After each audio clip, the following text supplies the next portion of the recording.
What's up, everyone? Welcome to Program Your Remote. Today we're going to be looking at a GM programming procedure that covers many of the new GM models, 2015 to 2016 and newer. So a couple things we need to go over before we get into it. First, this procedure is going to be for push-button start vehicles. If your vehicle has a separate remote and key, and I'll put a picture of one here on the screen, then this procedure will not work.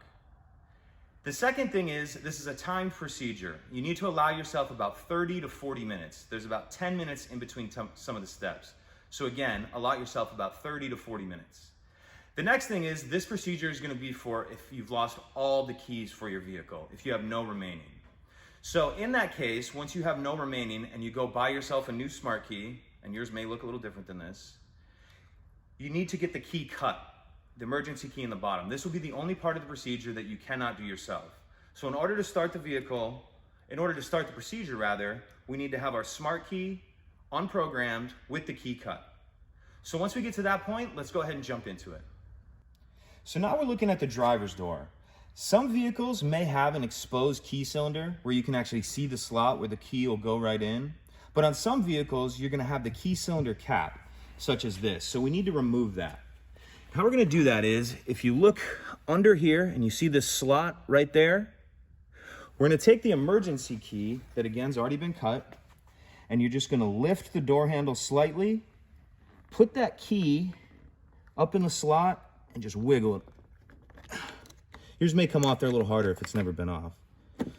So once we have that off, now we have our key cylinder exposed. So now that we've got the lock cylinder cap removed, we can go ahead and move forward with the rest of the procedure. So as I was saying earlier, this is a timed procedure. We're gonna need 10 minutes for this first step. So get yourself something to time yourself with. I'm gonna use a phone here. Just have that handy.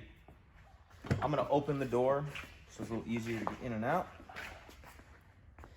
We're gonna take our cut key, put it in the door lock cylinder, and we're gonna be turning it to the left 5 times. And after that 5th time, we're going to see a message on the dash, and that's when we're going to start our timer. 1, 2, 3, 4, 5. Take a look at the dash. You see the message there, remote learning pending, please wait. And as you can see, I've started my timer. It takes 10 minutes for this step, so I'll check back in when we get close to that 10 minutes.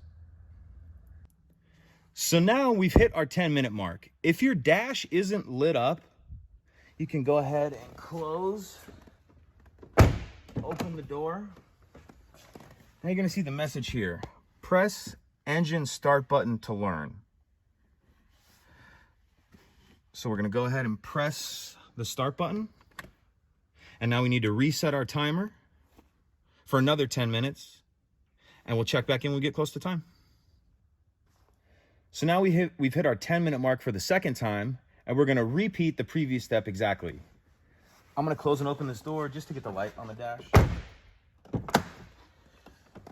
And you'll see the message on there again. So we'll go ahead and press the start button. And then we're going to reset our timer. And we'll see you in 10 minutes. So now we've reached our 3rd and final 10-minute mark. So we're gonna go ahead and close and open the door just to light up the dash. And we're gonna go ahead and press the stop start button. Now you may or not be able to see there, it says ready for remote 1.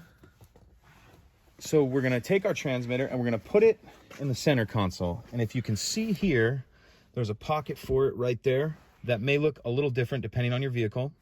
So we want to put the transmitter in that pocket with the buttons facing the rear. So we have that in there.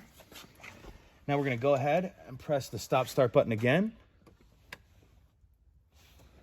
Now we're going to remove the transmitter from the pocket and press either the lock or unlock button.